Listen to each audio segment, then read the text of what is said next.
call to order the Carroll County meeting of August 8th. Would you join me in the pledge, please? I pledge allegiance to the flag of the United States of America and to the republic for which it stands, one nation, under God, indivisible, with liberty and justice for all.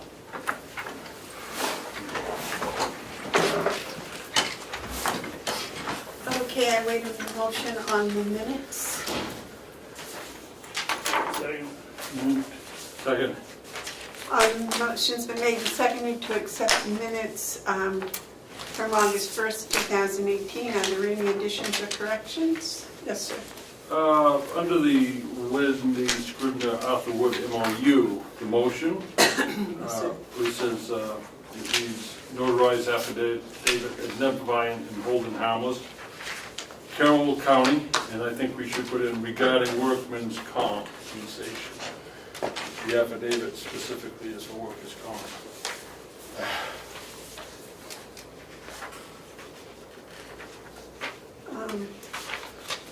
Wasn't there insurance too? Yeah, workers' compensation insurance was what we needed the affidavit on. The hold harmless indemnification is in the MOU. That's for regular insurance. Right. I went back to Government Oversight, which is a wonderful service, by the way, and I checked it, and it's just missing the word regarding workman's comp. Okay, do you have any objections to adding that? Okay. Any other or corrections? All right. All those in favor of accepting the minutes as amended, say aye. Aye. Aye. Those opposed?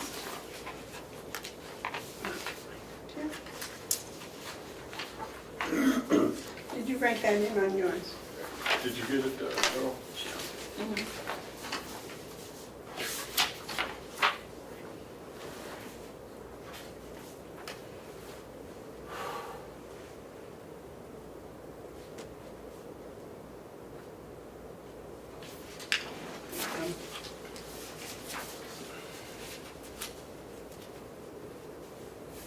You got one.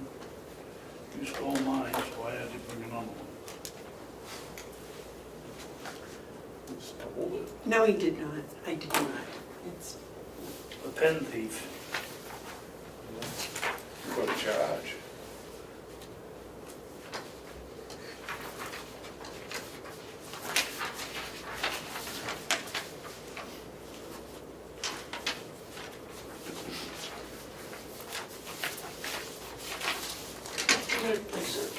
okay. Is there any public input?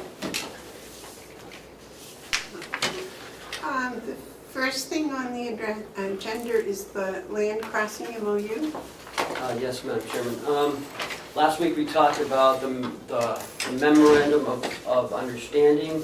I talked to Primex last week.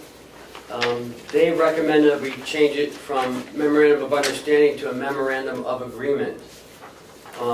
So I did that. I put on the second page, they also that we should put in as additional insured and shall hold harmless Carroll County, its officials and employees, and shall protect them against claims brought by Mr. Woods or his heirs or any other third party.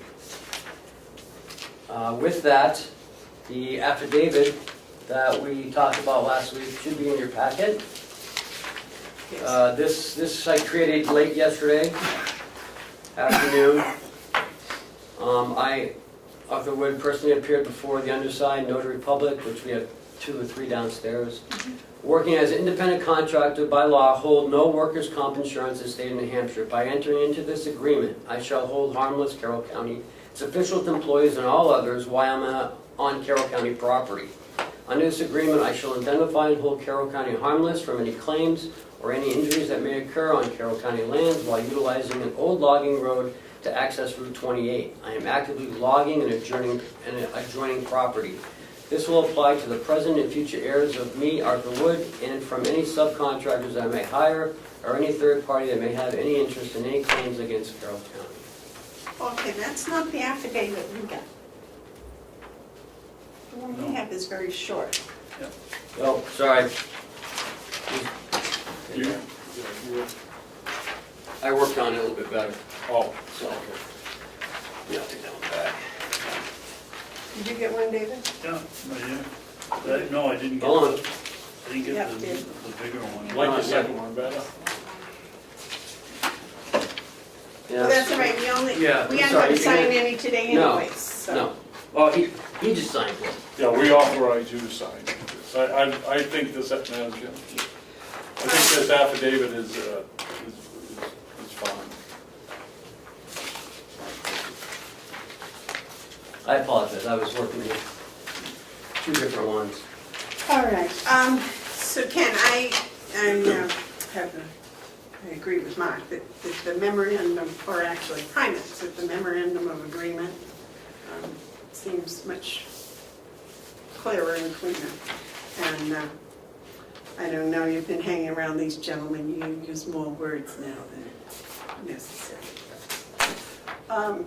I wait a motion for us to give him permission to sign these, right? Madam Chairman, I'd make a motion that we authorize County Administrator to execute the memorandum of understanding between Carroll County Commissioners and Arthur Woods, and also contingent upon the execution of the affidavit. Agreement, memorandum of agreement. Yeah, memorandum of agreement, I'm sorry. And also contingent upon the affidavit being signed. And any subcontracts you may have as well. Dave, you want to second that? I'll second it. Okay, the motion's been made and seconded to have the county administrator enact the memorandum of agreement and to have Mr. Wood sign the affidavit. All those in favor say aye. Aye. Those opposed? Okay. Good job. Thank you. You want to, This, I have a question. When we get to it. well, right, but I was wondering, Howie's here for that, right? Yep, yes. Would you like to join us, sir? I'd be glad to. Especially seeing how we have good news for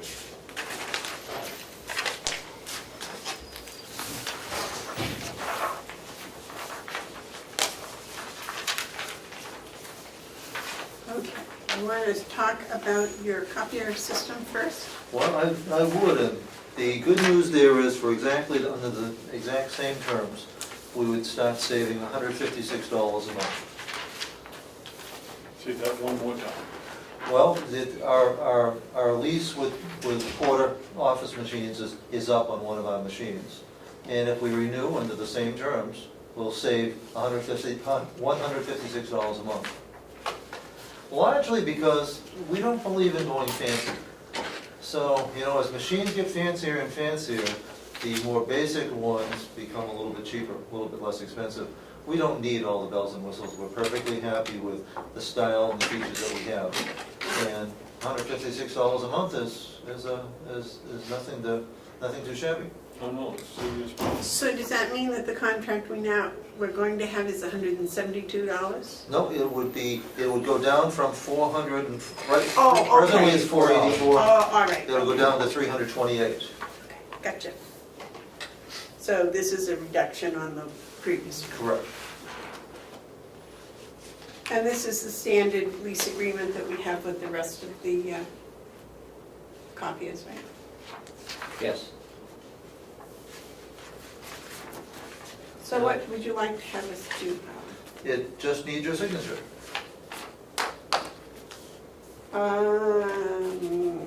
Okay, gentlemen, I need a motion for me to sign this.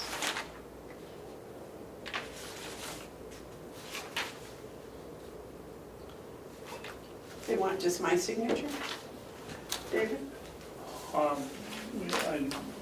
Since this is about signing, I'd like to know about the machine. Is the machine the same? Exactly. It's the more current version of the same machine.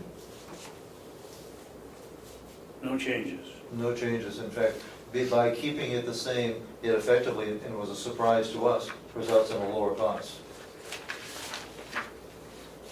And which is going down, the color or the black? It's the basic rental. We still pay per copy for and those prices remain the same. But the lease of the equipment goes down.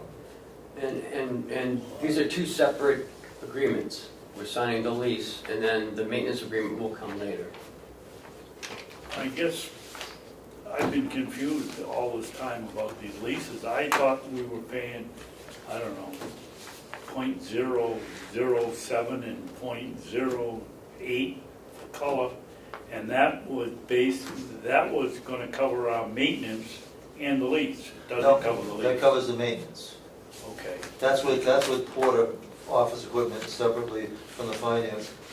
Photocopier is one of those things where you keep it for 4 years and then you have to pay to get rid of it. It has very little residual value to us. We'd have a hard time selling a used copier. Porter is able to find other homes for it. It makes sense to lease rather than to own. It's one of the few things. I'm not a big fan of leases in general, but with photocopy equipment, it's by far and away the best approach to take. David? Howie, do you have any idea whether 14,000 copies for a month is the average for a nursing home our size? There are no figures out there. It is not, by my experience, outrageous. We try to be very careful, especially with the color. But these days, especially when we're doing some marketing brochures, admissions, resident newsletters, there is some color that's needed. But the staff, the supervisors are very careful. The machines are kept in secure corridors and areas. There are really just two. So it's not just walk up and use it. So it's pretty conservative. Thank you. Commissioner, you had a question? Yeah, I'm not a big fan of lease. This isn't lease purchase, so this is lease. Right. This is just, it has the option of lease purchase, but we don't exercise that. We're not required to, and it presumes that we won't. We have not negotiated a buyout price at all. After about 4 years of these machines, have they lived out their life? No, but they're at the point where they start needing major service. So Porter doesn't want to give us a service contract on anything older than 4 years, because then it's drum replacements, it's more constant. So we should anticipate that the life expectancy of a printer of this sort is 48 months? Before we have to put money into it. Okay, because that comes out to $15,000, $15,744 is what we're paying for a copy machine. And at the end of it, we don't own the copy machine, but from what I'm hearing, it isn't worth owning after that point. But it costs $15,000 for 4 years. I just want to get a handle on. I mean, I'm going to go with it. I'm going to do it. No, but $4,000 a year. Sadly, the only thing worse would be owning it. So the other question I have, and I forgot it, but I do have one, but I'll wait for David and maybe. Well, Mark got me thinking here, to quote you, how you said Porter doesn't want them after 4 years. We wouldn't be able to get the same dollar cost of maintenance, included maintenance, for an older machine than we would for a new machine. So he collects 3/4 cent and 8 cents a copy for the 4 years when it's good. And then why don't we ask him to cut that in half for the 4 years, and then after that, see if he wants the machine. Well, our operating cost per copy is still one of the lowest I've ever seen. In terms of, that's paying for the toner, that's paying for the repairs, it's not paying for the paper. Paper we buy separately. But everything else still ends up being one of the lowest cost per copy, operating costs, that I think we could find.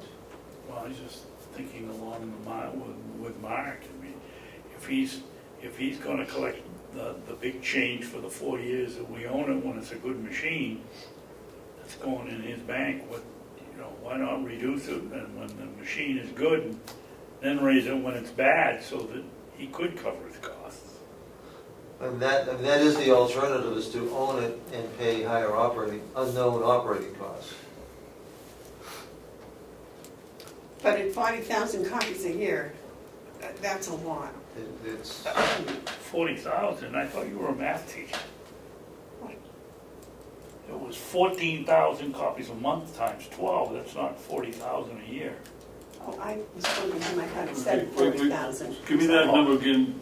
Well, I just wanted to check. Yes, I see, We're a I math see. teacher, that's- But I was just saying that that is a lot of usage. Oh, And the one absolutely. down in the office, Porter, if something goes wrong, they're there instantly. And they are equally good with us across the street, so. Yeah. Okay, so, I'm gonna go with it too, but I just would like it more some questions. yeah, I'm gonna go with it because. He's done a good job. Right, but I think I want to get a better understanding of the actual cost. So if we could have a few more minutes here. So at 14,000 copies a month, that calculates out to $1,344, 14,000 a month. That works out to $1,344 a year that we pay in maintenance. Okay. So that's $5,300 a year that we pay for copying service, both the lease and the copies. Just ballpark, that's $5,300 a year. Now, you're saving us money because it's $100 and something less than last year. But you said it's the same machine. The same style machine, it's not the same basic features, it's the newer model. It's a newer model, the same machine. So for 4 years, we've been paying more than what we. I mean, if it, Well, it's like when a new car, when you buy a new car, it's gonna be, it's the pricing at the time that you buy it. right, but the pricing is usually more. So I mean, I'm not complaining that it's less money. I'm just wondering how it all works out that a new machine is less money than an old machine. So if we didn't do this, we'd have an old machine. That would cost us a lot more in maintenance. No, it'd be 7 cents a copy. Well, but That's what that deal is. and we'd have to buy it. So that leads me to this. At that type of money, what would it cost us if we bought this? Haven't looked into buying a used one, I don't know. No, a new one, buying this one. This is a new one. Instead of leasing it. Instead of leasing it, we buy it outright. Would we save money? If we had that crystal ball and knew what the maintenance would be and what the residual value would be. The maintenance is 7 cents a copy. It's the residual value. What's it, 4 years from now, we have a 4-year-old machine, if we went to trade it or sell it, would it be scrap metal or would it have value? It might be closer to the scrap than it would be Okay, the value. but if we bought it up, if we lease it, it's $15,300 over 4 years. Correct. If we bought it, could we buy it for $13,000, save ourselves $2,000? And then we know we're gonna have to pay maintenance. I'm not gonna hold it up over that, but I think it's time for us to start looking at the better way to buy copying. How many copy machines do we have in this complex? Probably 13, 14. 13, 14 copiers, and they're probably not getting used as much as yours, but, you know, we're spending significant money on copiers and paper and lease, and, so anyway, that's good. But I think you're right. I think if we look for a county-wide lease thing, it might be in the future. Yeah, I think what we should do is we should dig into, is there a better way for the county to provide copying machine services to all of us, but that's for another day. Well, Is there a motion for this already? No, I think Porter Machine has been very good about things, and Well, they're excellent. so I'm thinking that maybe what Ken ought to do is talk with them about coming on board with, if I'm correct, everything in this building is Porter Office Machine, everything in your building is Porter Office Machine. Correct. I don't know about the House of Correction, it is. So maybe Porter Office Machine would come up with some sort of a blanket complex rental use purchase or something. Well, I know that we have 5 years on our copier, not 4. Yeah. And I know Lisa has 5 years on hers, so. How many copy machines? You say 14? 13 or 14, yeah. And they're all with Porter? No, there's one No, they're all- that, did we get rid of the one maintenance contract down in Portsmouth with Sunny River or something? I think That was Deeds, and they just did it. They went out to bid, and Oh, yeah. and Mark beat the other company. Right, and they went to Port. I think there's Twin Rivers. Twin Rivers, Yeah. yeah. Yeah, I think that could be a to-do project, you know, see if there's any savings in revamping how we do coffee machines. That might be something that we could look at, and put in the budget as one line item. But gentlemen, can we do this today? Yeah, I make a motion that we authorize the chairman to execute is it chairman, who do you want? Yeah, the chairman to exercise the equipment lease with Porter Office Machine for a machine at the nursing home? This says Wells Fargo Financial Leasing Incorporated, is that? I don't You'd know. be, that Wells Fargo is the financing in the How do two you- places that you would be signing, the first and the last sheet. How do you want the motion to read? I think Porter Office Machine was sufficient, wasn't it, his motion? Well, it comes through Porter. I mean, Wells is just the financing piece to it. Wells is Porter is the person we deal with. Right. Did you second that? Not yet, but I will. Yeah, sorry. Can you piece of motion, the right motion from what I said together? I mean, basically, I want to make a motion that we approve the signing of this lease agreement. I don't know about Wells Fargo or Wyatt Earp or any of that stuff. Yeah. Yes. Mark, I just make it out to Porter Machine, let them worry about who finances it for them. That's it. Okay. Cheryl, let me start over, please. I make a motion that we authorize the chairman to execute the equipment lease agreement for a copier machine at the nursing home with Porter Office Machines Corporation in North Conway. Second. Okay, motion's been made and seconded to authorize me to sign this agreement with Porter Office Machines of North Conway. All those in favor say aye. Aye. Aye. Okay, Howie, today is today the 8th. If it is,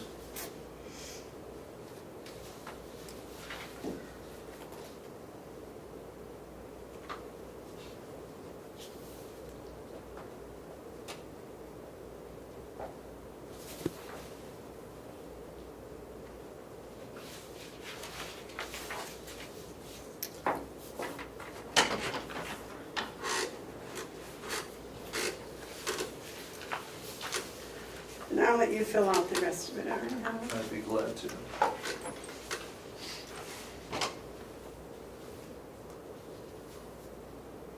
And the savings start actually immediately, so that works out very well for us. How are the TVs doing? Well, TVs is, well, for one thing, we're dealing with change, and change is always difficult. Bob was able successfully to get most of the stations on the same place they were before, but not all. So if you're used to looking for something in one place, it can be a little frustrating for it not to be where you've always turned for certain stations. We made one mistake in terms of, I forget what the network was, but we didn't know what network Jeopardy was on, so that was instantly fixed. Bob fixed that last Friday night, so we have Jeopardy. If there's a big concern on the part of residents, and we had a special resident council meeting last week, is that the nice part about cable is no matter what the weather, usually the signal is the same. With satellite, you get some harsh weather, and we have had some harsh weather during these past 3 weeks. It can interfere with signal. And that's the nature of the beast. It's not a problem with our installation, it's working fine. But there are times when the signal will be degraded or even not enough for you to be able to get the station during a heavy, heavy downpour.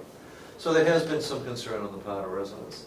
What I tried to explain to residents is we're confronted with a situation where costs would have gone up with Spectrum, and we would probably have been confronted in most cases with residents having to use 2 remotes. Now, having talked to people who have seen this happen in other nursing homes, you add 2 remotes, and you've just created a nightmare for residents and staff alike. You think it's difficult to find, it's bad enough trying to find a remote now. If you're missing two remotes, it gets to be kind of a nightmare. Most all the residents appreciate it. There are a couple that are taking exception. The big advantage to this system is that we can swap channels. Bob has about 150 channels to choose from, and we've narrowed that down to about 47 in our lineup. But we can swap any of those other channels anytime we want at no cost, and pretty much done with Bob doing it on a computer. So we have a lot of control. Case in point, Friday night, we took down the NASA network, which I don't even know what that is, and we were able to put in, I think, Channel 8 out of Portland, which also included Jeopardy. And also kept our Maine people happy who could get Channel 8 news, get Maine news. So it has not been without problem, but it's mostly because it's different. People take their TV very personally. Has the company been supportive? We've had actually no trouble with the company. I mean, the issues that are weather related, that's a known commodity with satellite. It rains heavy, downpour, typical rain, no problem. A heavy downpour, you'll get degraded signal. Do you have anything else for us today? I do not, unless you have any questions or... I do have something. Monday or Tuesday, you had an intruder at the nursing home? Oh, yes. Monday morning as I drove up, I saw the sheriff's cruiser parked out front and Bob out front, and we attempted breaking in entry at the front door No. by a rabid raccoon.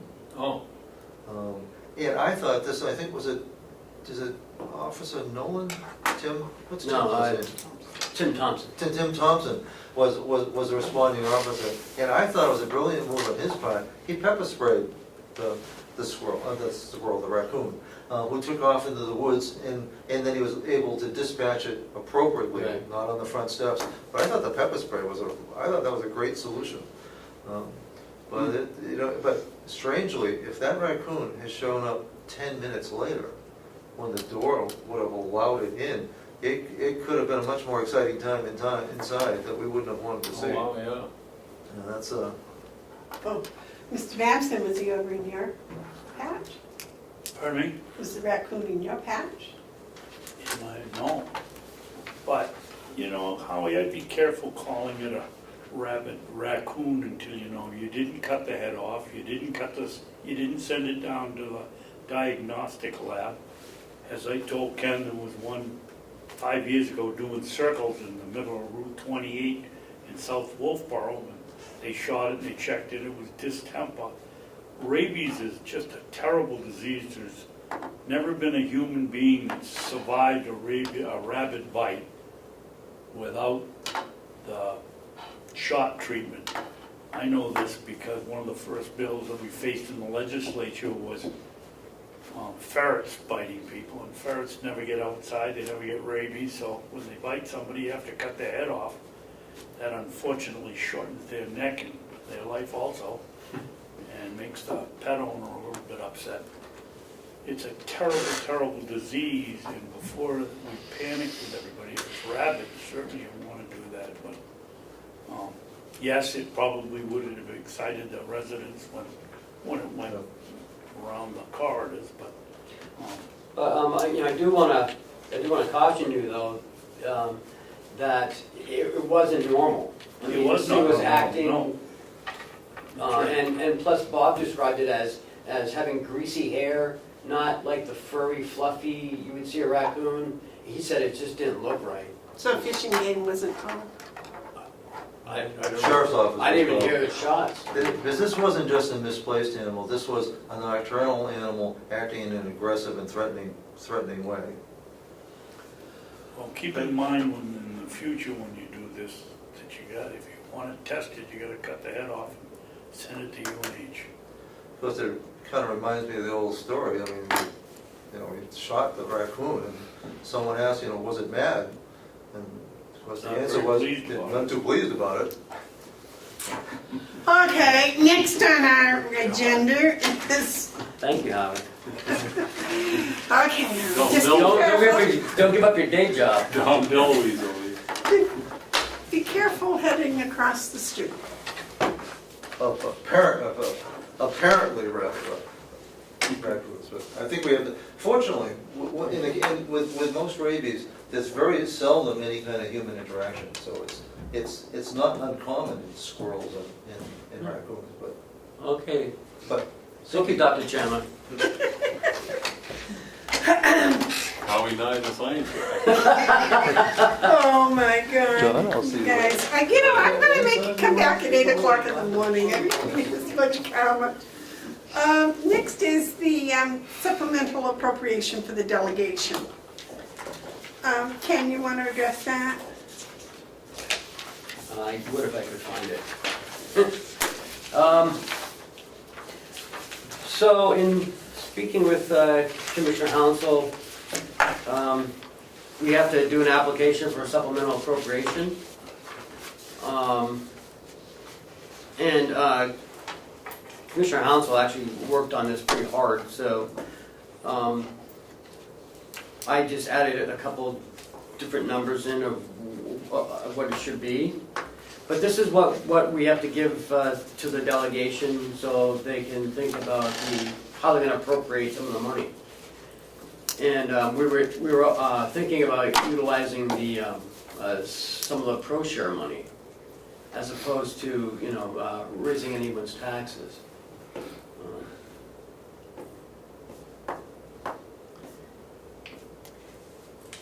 I thought we were taking the money from the surplus. From the supplemental, yes. Mark, would you like to address that? Yeah, I would, thank you, Madam Chairman. This came from, actually, when we went down to Concord to the subcommittee, the committee on the nursing home, a couple of weeks ago, I guess now. Yes. And I was scolded for not following a process. I don't quite understand what process I didn't follow, but it got me thinking that there's a certain expectation that we do everything according to the strictness of Hoyle, if you will, or the RSA. So I took some time and I said, how is it exactly that the commissioners request a supplemental appropriation? And as I got thinking about that and researching, of course I went to the law, which is on page 2 of this, I got thinking, there's 2 acts that the delegation does. They raise and appropriate, or they can just raise, or they can just appropriate. So we're not looking to raise revenue. We have the revenue.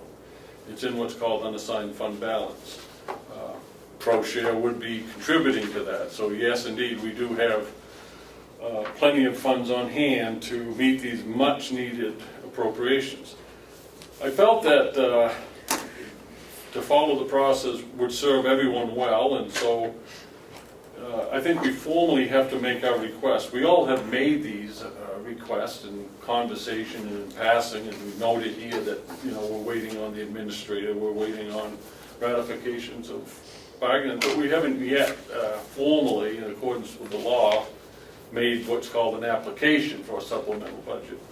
So this is just very accurate and it's according to Hoyle, proper application from the commissioners to the convention asking them to consider $18,000, appropriate $18,000 to increase the nursing home salary line in order to facilitate a market adjustment of non-union nursing staff. This application is being made to, there is no application being made to raise taxes on Carroll County property taxes, the tax rates. The 10,400 is a number, I guess Ken's developed what that number is. It seems less than what I thought it was, but for the purpose of hiring an administrative assistant to assist the county administrator through the end of this year. So I'd like to know that 10,400, because that seems low to me. Well, it's actually 4 months worth at $15 an hour to get us to the end of the year, Okay. as opposed, to the 30,200 that the normal salary would be. Right.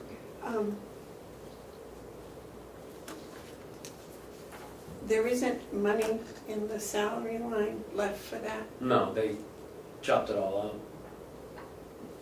Okay. Mark? The other thing is, and it isn't in, it works into it, I'm all right with the 10-4 because any other money that we might need, would it be your intention to use this as administrative assistant to do the work for Hales and to charge Hales for time spent on that, or someone doing Someone Hales? doing Hills, yeah. So that would free up someone to do Hales? Yes. Okay. The third request is $80,000 for funding the ratified collective bargaining agreement with the nursing home workers. Both the commissioners and the convention have voted to approve the contract, but it remains unfunded. And likewise with number 4, $65,000 for the sheriff, deputies, and dispatchers. Again, it's been ratified by both commission and convention, but not funded at this time. And fifth, just so that everyone knows that we haven't forgot, we're still looking for the delegation, the convention to put $10,000 for the purpose of participating in a feasibility study for affordable assisted living for county elders. So anyways, the process would be, if we approve this, we send this off to the clerk of the county convention, and I think out of respect, you would also send it to the chairman. And they have a duty, the clerk of the convention has a duty to prepare a statement and mail it to every member of the convention, but also to the chairperson of each board of selectmen. So everyone's going to be properly notified, and once that statement's issued, they have to hold a public hearing within 30 days. So anyways, this is to move it off the dime so that we can formally ask the delegation to do this. Did you do that the last time you asked for an appropriation? Yeah. I did. David, you got a On comment? my little magic machine here, the total that we're requesting is 183.4, right? Yes. I didn't, 183, yeah, Okay. sounds about right.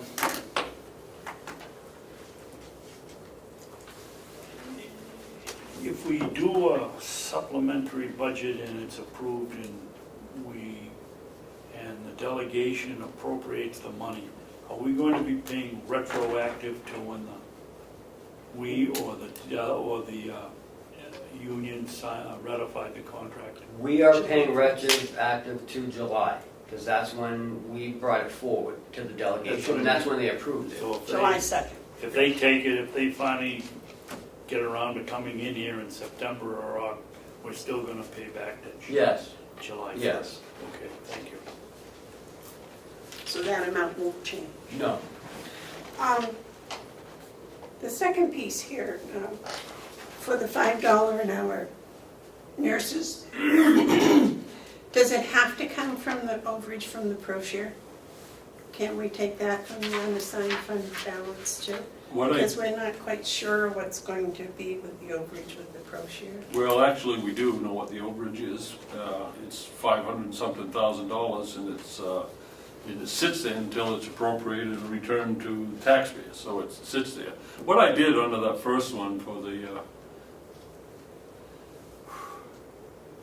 $5 an hour is I put out the motion that we passed on July 11th, where we did tie it to the overage from the pro share. They being the delegation, can take the money from any place they want. They could actually vote to raise taxes if they wanted to. I don't think it's necessary. I think the point is wherever you get it, it's coming out of unassigned fund balance, because that's where the pro share money is at this time. If I understand it right, it goes into that portion of our fund balance that's called unassigned fund balance.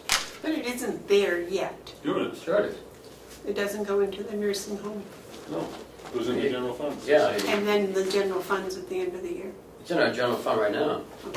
So at the end of the year, when they do everything, shake everything down, that will find its way to what's called unassigned fund balance. At the end of the year, yes. No, actually, It's in our account now.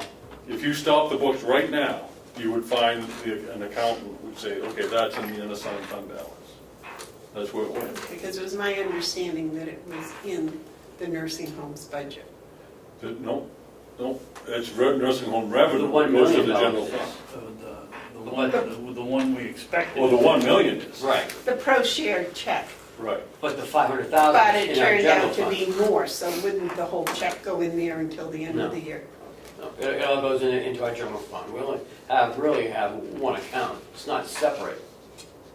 We separate it for us because it used to be an enterprise fund at one time. But Right. now It's not. it's not. It's part of the overall general fund. So when I look at it, it's one fund. But when we do budgets, it's 300 and 100. So we just know, that 300 means the nursing home. All right, David, do you have something?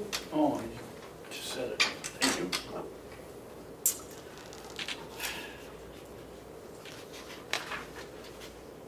Now, my other question is, this is an RSA, right? Yeah. But I do not see where it says the commissioners. So I think this should be signed by all three commissioners. Well, yeah, good with you if you want, with the commissioners may apply. But, Madam Chair, a question of the chair.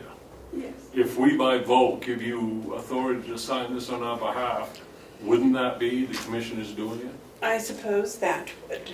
But if you feel comfortable with all three signatures, I have no problem with that. You stole my pen, but I have one with enough ink in it that I can sign it with no problem, and I don't have a problem signing it. One more accusation, and I'm going to ask for proof. Well, does it not say Foundry on the pen? When we get back to the office, I will show you the package that it all came in. You want a motion? Yes. Madam Chairman, I make a motion that the commissioners, all three, sign the application for supplemental appropriations as presented in our August 8th meeting. Second.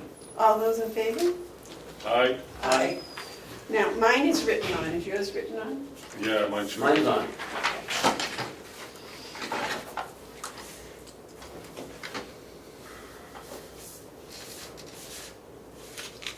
And that goes to the delegation today. It goes to Ed Butler, Butler. Mark McConkey. Today. But your point is, don't dally. Put it out today. Yeah. Yeah, I signed it.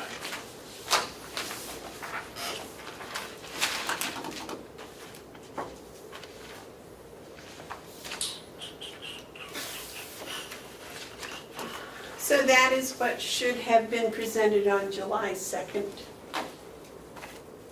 Yes. Learned something new. Yes, I did too. It's good to be able to learn at any age. Yeah. Lifelong learner. Thank you for doing that, Mark. You're welcome. Yes, thank you. Can would you please take care of that?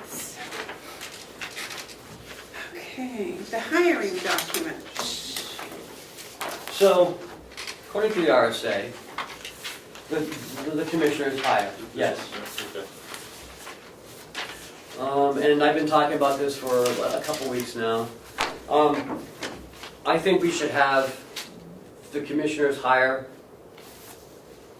not necessarily do the hiring, but to formally, hire someone. Therefore, I'm submitting this hiring document to show that the employee has been hired. Therefore, they fall under RSA 2810. And if they are removed under RSA 2810A, then there's no question whether that person was hired or not. Right. Did you give us that, Ken? Yes. Yeah, but, Right on top. right now, each department head with their approval hires, right? Well, but it should be the commissioners by law should hire. Not in the sense of, But you won't let us fire If we hire, we should fire. No, you have the ultimate authority for firing. Absolutely. But people get fired without our permission. No, because only non-union, only union, because they have that, they have the 4-step process. And if you fire someone and then they come back to you again and say, oh, did you really mean it? I mean, it's a defunct system. So if Howie terminates someone or Jason terminates someone, then they go through the steps 1, step 2, step 3, and then there's no bias when it gets to you because you're hearing it for the first time, not rehearing it again and having you double guess your first fire. But you're the ones that can say, no, we're not going to uphold this termination. We're going to rehire you, or not rehire you, but we're going to put you back to work. A lot of counties do this. I just don't understand the need for this. It's just another. Because we don't get to interview them, and we don't get to. It doesn't say you interview. You hire. You say yes, we're going to hire you. RSA 2810 says the commissioners may hire. That's kind of odd. May hire any agent as they see necessary. But if you don't hire them on like paper, and then they go and then they're terminated, what said that they were hired? It's more than that. So I think it's a formality. It's not for you to sit during interviews, and because you'd be there every day. David? If we adopt this policy or procedure, what can we inspect from the department head that's going to? You can see anything. Well, is it going to be a formal piece of paper? Yeah. We have a problem with one department where I got one today. the department head promised them compensation for mileage, and there was nothing in there about using the company car if it's available. Are we just going to be carte blanche? You're hired, or do we get a chance to look over and say, no, we don't like this contract that you're... They can hire whoever they want. I would like to see You have the final contract. say. Again, you guys have the final say with all these hirings, any position. Well, I think it ought to be standard around here. We all be treating all department heads the same. I'd like to, as far as I'm concerned, they can have the say who they want to hire, especially in the professional side of things. But I think we should have the opportunity to look at their whatever contract or promises they're making to the new employee before Absolutely. they sign it. And then you know where the person's from. It might be it may be from your district. I don't. It should have no bearing on them being hired or fired. Oh no, it doesn't. But Let me just go back to what we, when we do it, we're real good, and that is following the process. The ultimate process here for us on this one is the RSA, which says only the commissioners can hire. Now, we have to take recommendations from people because we really aren't qualified to know who should be hired, from deputy to nurse. But I look at the schools. The school superintendent brings in the people he wants to hire. And some weeks it's 15, 20 names. And they'll have enough information there so that you can feel comfortable to have questions about that. And it's all done appropriately. But what it does, what it serves is it allows the member, us, to know who's working and who's doing what. And I'm not going to second guess a department head, but I am going to ask questions. I'm not going to say that they made a mistake, but I am going to, I do want to inquire. I think it's important that we understand that as commissioners, we're the gatekeeper. And I don't see any problems with this, and I see all kinds of opportunity. it'll become such a standard operating practice in a short amount of time that we won't ever give it a further thought. So I think it's a good idea, Ken, and I'm glad you took the initiative to do this. I believe RSA 2810 says the commissioners may hire as necessary, but it doesn't say that only the commissioners can hire. Again, you're the ultimate authority. You're the ultimate authority.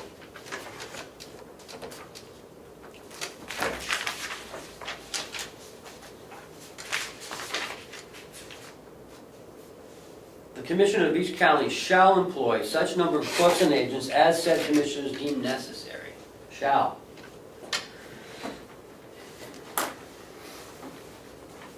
And if we don't think someone's necessary, then we don't have to, but we may.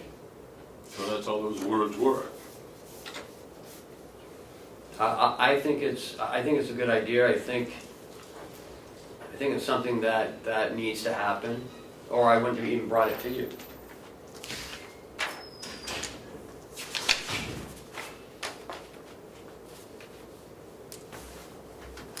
I'd like a week just to study this, because it seems to me sometime last year we were doing this, and then there was a reason we stopped.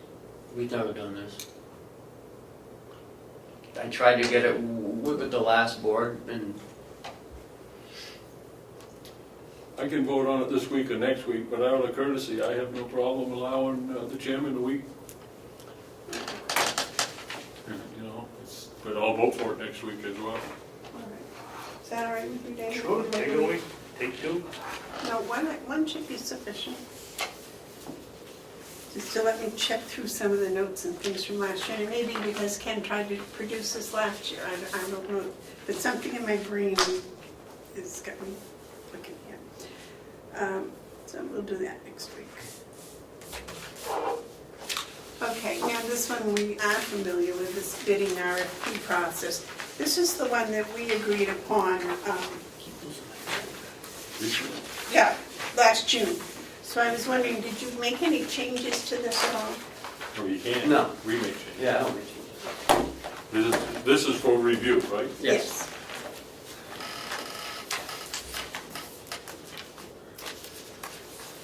Madam Chairman? Yes. If I might, I think this has worked out very well. We kind of stumbled through it at first, but I think it serves us well.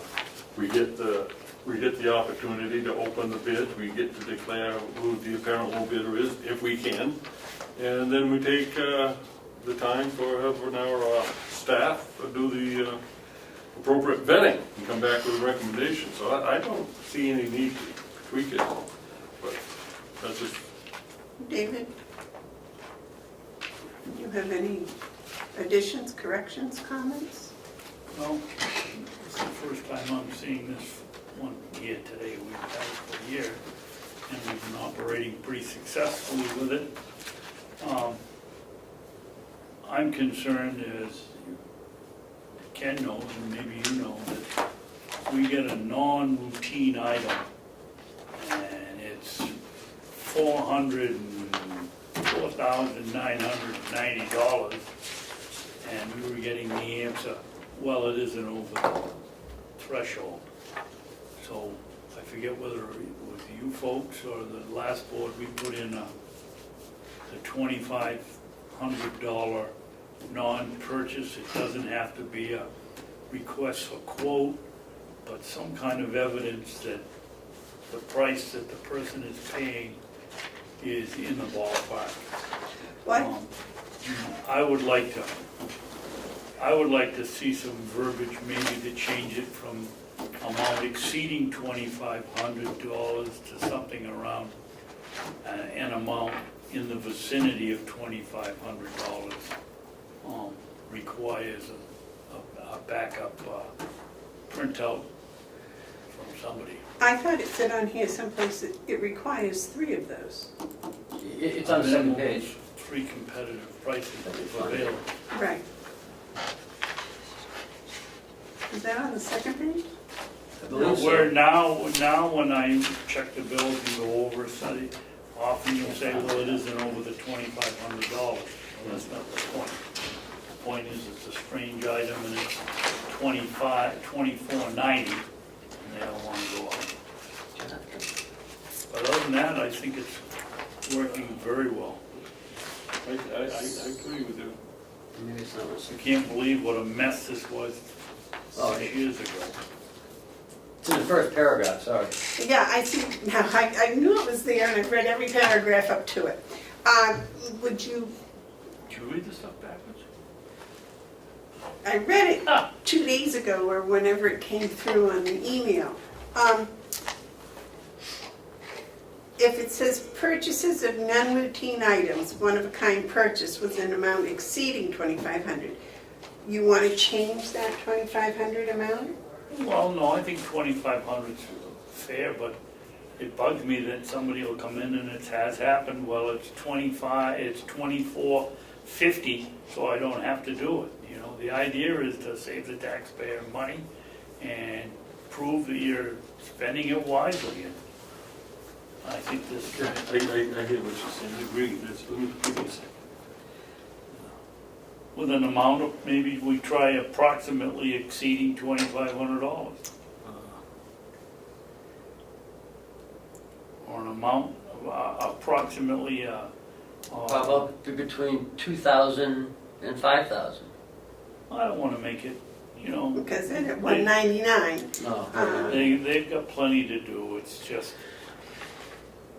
it's a lot better than it was, but if you can think of some way to tweak it. I think I got something.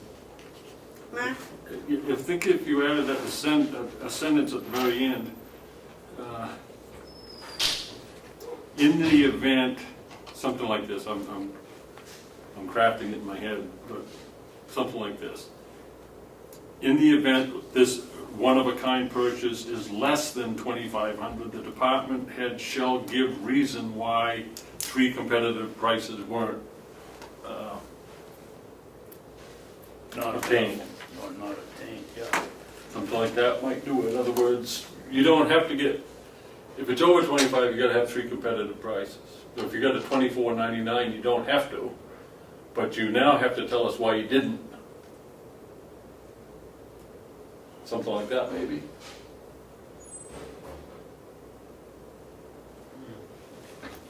I don't know, you know, and look, you know, they got enough to do.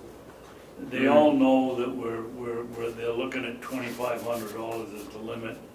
You know, maybe they shouldn't be working here if they don't wanna play ball with us. And let's leave it the way it is, and Okay. Ken at the department head meetings can just stress that the commissioners wanna see backup evidence for a figure around $2,500. Okay. Now, what we've done previously in these types of things that we've reviewed them and approved them and then initial them, is that, or sign them? No, it's in the vote, but what I'm gonna do is, and I was just thinking about this the other day, I'm gonna put like a spreadsheet in the beginning of it, and then I'll have each one listed, and I'll have the date of when it was approved, and then I'll just check it off saying that no changes, or if there's changes, I'll change it on the document and highlight it in yellow, so they'll know it was a change. And make sure the procedures and policies are separate. Yeah. Okay. So, You want a motion to review, Yep. no change? review and approve. Review, no change, because it's already been approved.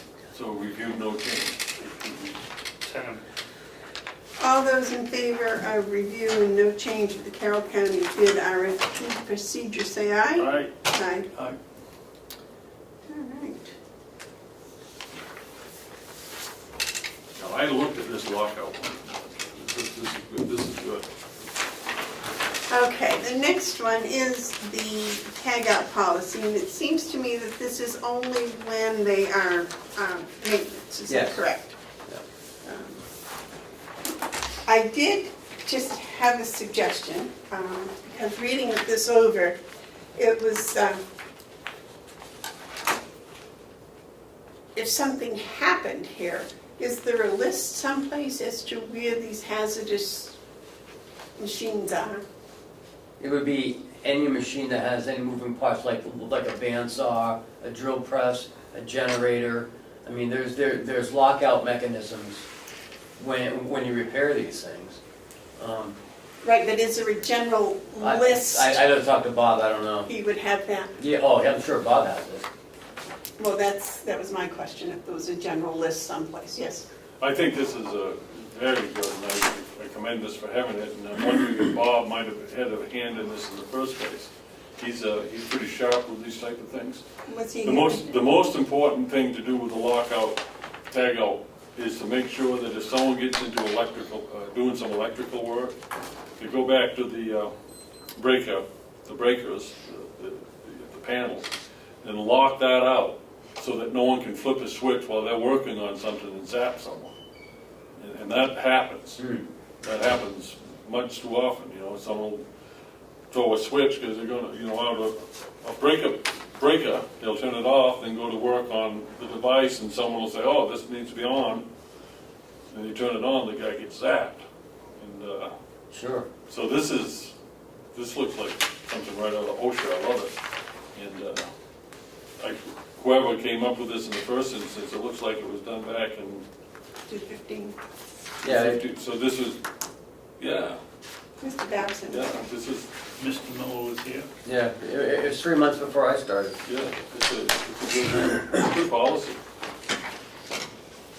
Has Bob Murray looked at this? I'm sure he had something to do with it. He was the instigator behind it. Yeah. Okay. So, So, wait, a motion for reviewed and no change. so moved. Second. Motion's been made and seconded to mark this reviewed and no change. All those in favor? Aye. Those opposed? Employee reimbursement policy. And this one, I gather, was also from 2015.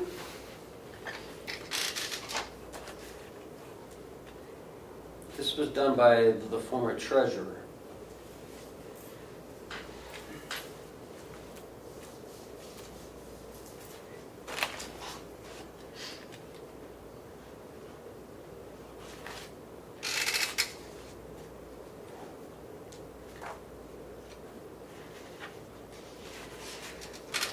There's nothing in here that says that the department head needs to okay this. Is that the procedure that's followed now, Ken? No. I think this is, if someone's, did you have it? I can't find it. I would assume this is like a uniform. If you buy a uniform, And that's submit what this the came out for, receipt. yeah.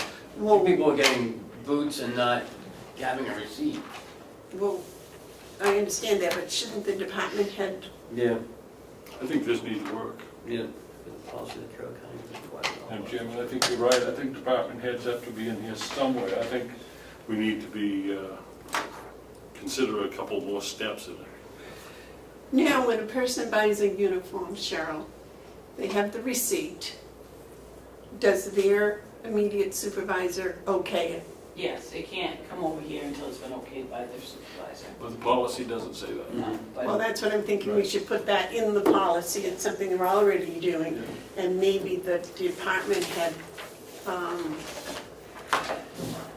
should do an annual review or something. I don't think the They should. department head has to sign every one of them. Oh, I do. Yeah. Yeah. Oh, they do. The immediate supervisor and the department head both. Because this department, normally the department head will sign off on it. Like Lori will do nursing, Bob will do all his people, Chris will do his people. All right, so the department heads do sign up. Okay. Madam Chairman, I think we can fix it. I think we can fix it. Yeah, Dave? Number 3 doesn't make sense. The reimbursement to employees shall only be paid with a signed approval of the Carroll County Commissioners. We don't do that, we sign their checks.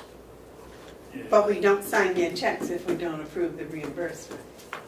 Well, it says Yeah, here we've will seen be that. paid with a signed approval. We don't Oh, We don't sign a manifest. So, Madam Chairman, I'd like to suggest something here. okay. I think we should add a new 2, change 2 to 3, 3 to 4, and 4 to 5. And add a 2, and it says, all employee reimbursements shall require approval from department heads. Yep. Written approval. Written approval, or signed, or however we want to put that. And then I think 3 needs to be restated. Reimbursement of employees shall, well, let's do the first one first. Yeah, I will make that as a motion that we add 2, a new 2, change 2 to 3, 3 to 4, 4 to 5, and add all employee reimbursements shall require the signed approval of department heads / supervisors. No, department heads. Yeah. Department heads. And number 4, I think, David, you wanted to change that the reimbursement to employees shall only be, what? I think it has to I be. mean, why do you even need it? Right. You could say, Reviewed, no, you could say, as we review them all. Reimbursement to employees shall be paid by Carroll County Commissioners. I mean, what, approved reimbursements of employees shall be paid by. when we sign the checks, we're basically approving them. Right. So that sentence needs to say that. Could I just redo this and bring it back next week? Yeah, That's fine, yeah, excellent. I had the wordsmith right here. Yeah.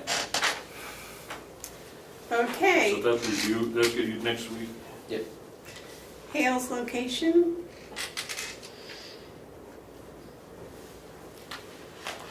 I don't think we have, do we have anything else?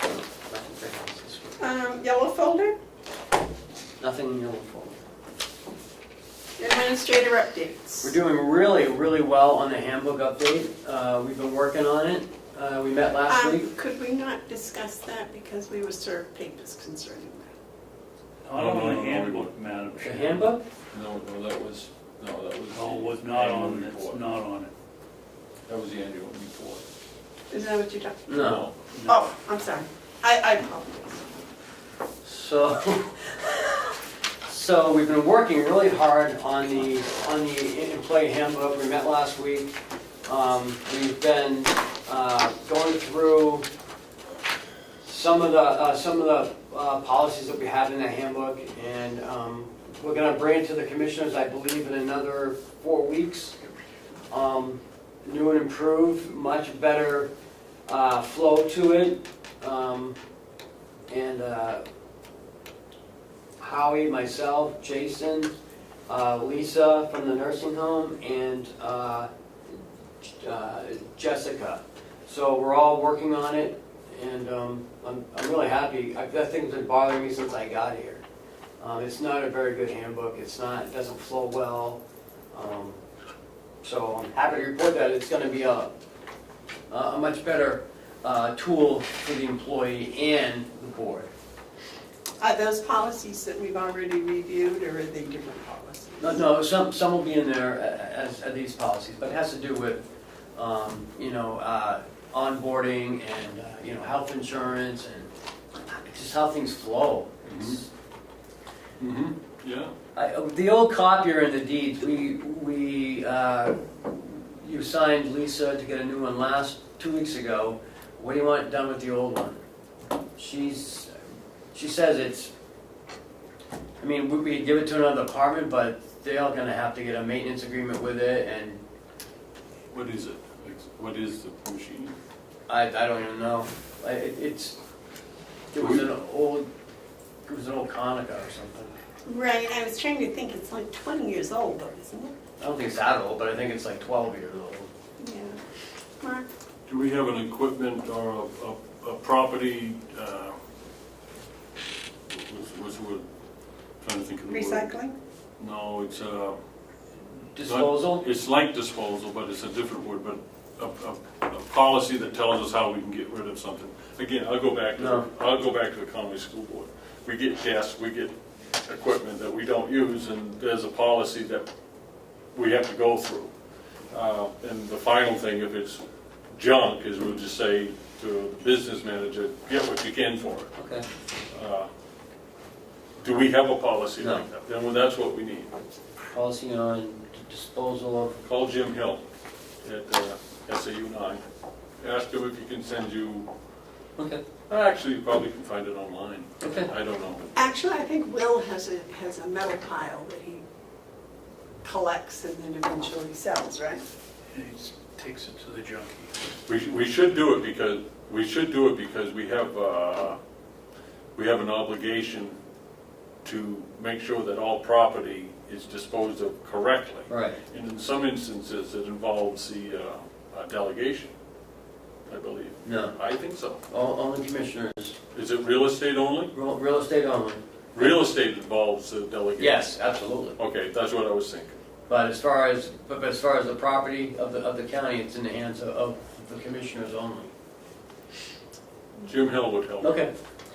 Yeah, I don't, not that Will's probably not doing it wrong, but I don't think he should be deciding what should stay and what should go. I Right, mean, right. It should be the Board of Commissioners. You're responsible for that, With the for gatekeepers. the property. Well, I'll check on what's in the pile and where it comes from. I think Oh, I know it it's comes in the from pile. everywhere. Yeah, I've seen it, but But I don't know. again, these department heads making decisions they shouldn't be making on their own. Right. Right, they could get gummed up on it. I told you about the sheriff discharge. It's August 8th already, coming up on the new budget. Can you believe it? I can't. Yeah? So, I'm gonna be having a department head meeting, pretty soon here, and I've talked to Howie and Jason to start thinking about their budgets and what new equipment they're thinking on, and, start start pushing in that direction. And Cheryl will not be with us next week. Cheryl's on vacation, so she's gonna have to do the minutes, either by video or by me. I think it would be by you, Okay. in the video. But it'll be interesting to see how this ship floats without her. Cheryl, Have a good time, Cheryl. Cheryl, is it easier for you to do the minutes from the oversight video? Or is it from That's somebody's? The way I writing? have done it before, but as long as Ken's willing to sit with me and help me straighten anything out that I can't figure out from his writing. Yeah.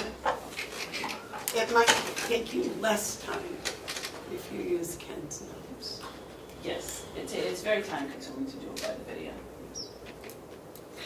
But I want you to be comfortable with whatever manner you choose. I'll be comfortable because I'll be home with my grandkids. No, to do the notes, to do the minutes. That's it. That's it. Commissioner updates. Yes, David. As I said last week, I went up to see the Director of Public Works in the town of Ossipee about the county road here. I don't know whether either one of you went out and took a look at it, but Yeah. it's a safety problem, and I think we should write to the selectmen in the town of Ossipee that we want to let them know that something's got to be done about it.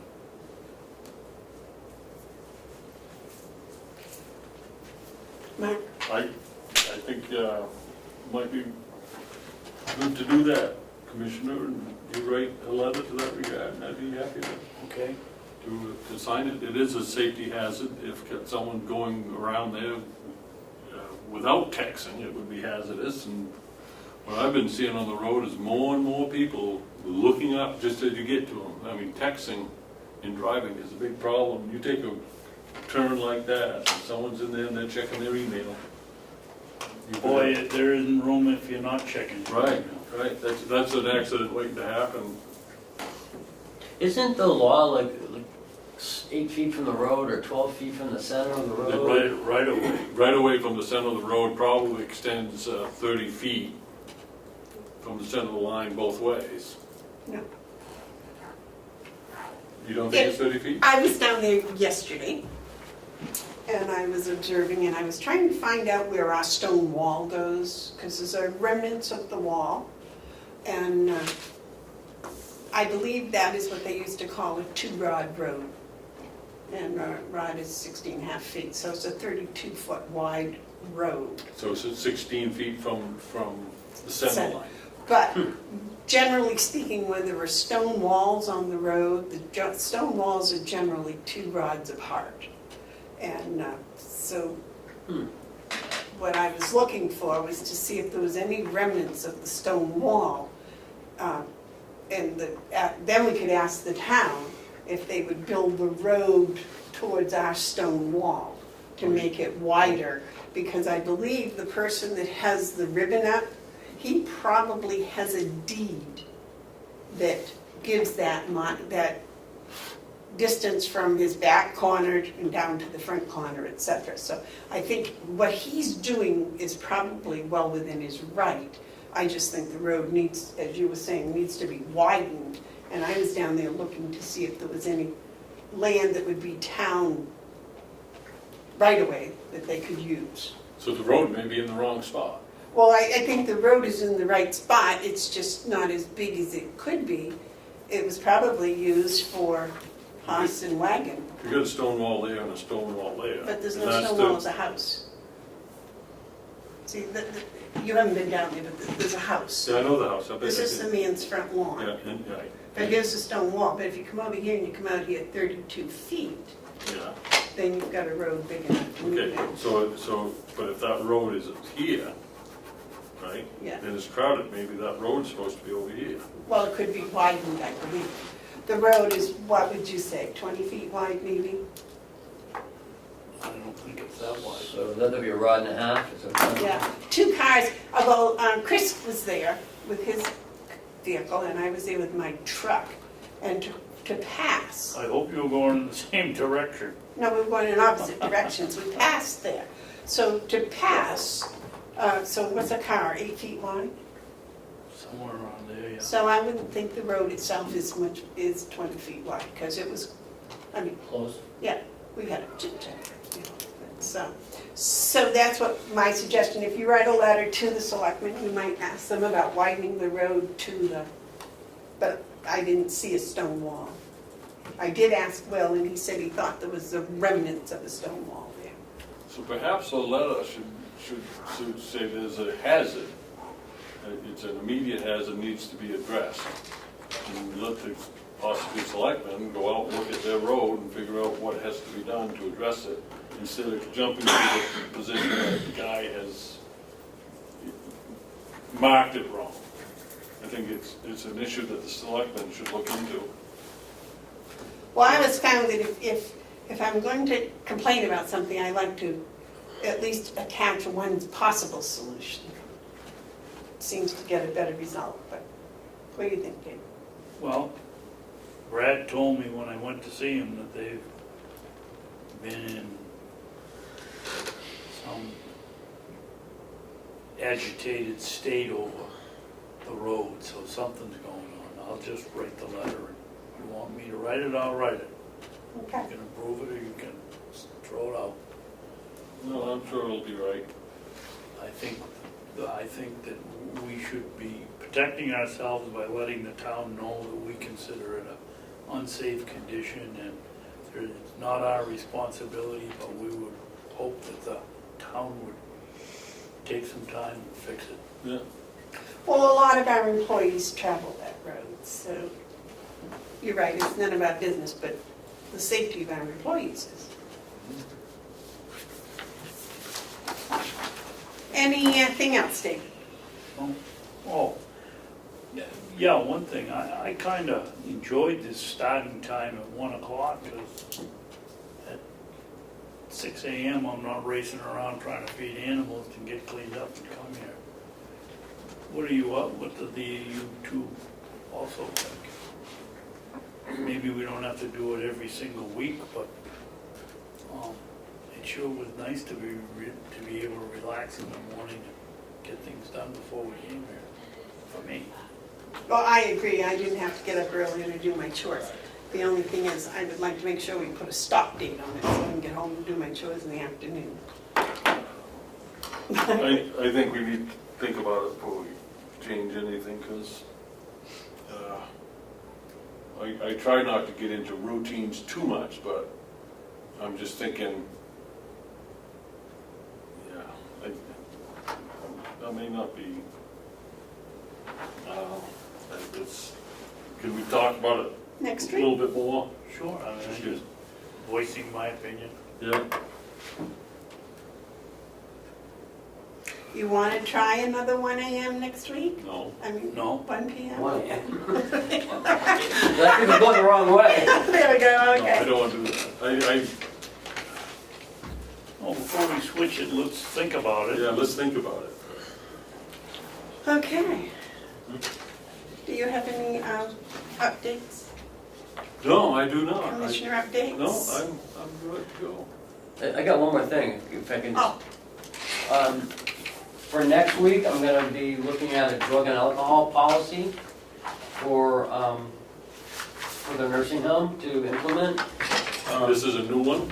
Yes. This is a proposed? It's proposed that Howie had written a couple of years ago. Yeah. I went through it a couple times, changed some things. And now I think I'm ready to submit it to you guys. So we can take a week or two, maybe, because I mean, there's a lot in here. Yeah, there is. So maybe, how about the end of the month? Like on 29th, ever? put it on the agenda. Yeah. And Okay. let me forget to look at this. I don't know how am I gonna remember that. No, I'll sit there and for the end of the month, then I'll look at it. David, you had something? Yeah, I forgot to mention, we received an email, or someone did that somehow got to us, from Chairman McConkey, and I guess it was addressed to you, Rhonda, but we need to come up with I think we're obligated to answer Well, I'm what's happening. going to be part of my update. Oh, okay.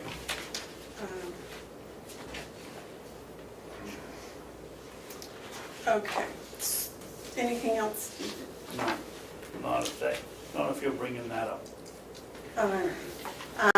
I have several things, and they may be lengthy. So, the first is, I have been looking at the way that elected officials are paid and how it's set. And the law says that the commissioners can set how people, elected officials, are paid. The delegation says how much they're paid. And I know that there's this little overlap in January, and it's caused a lot of controversy.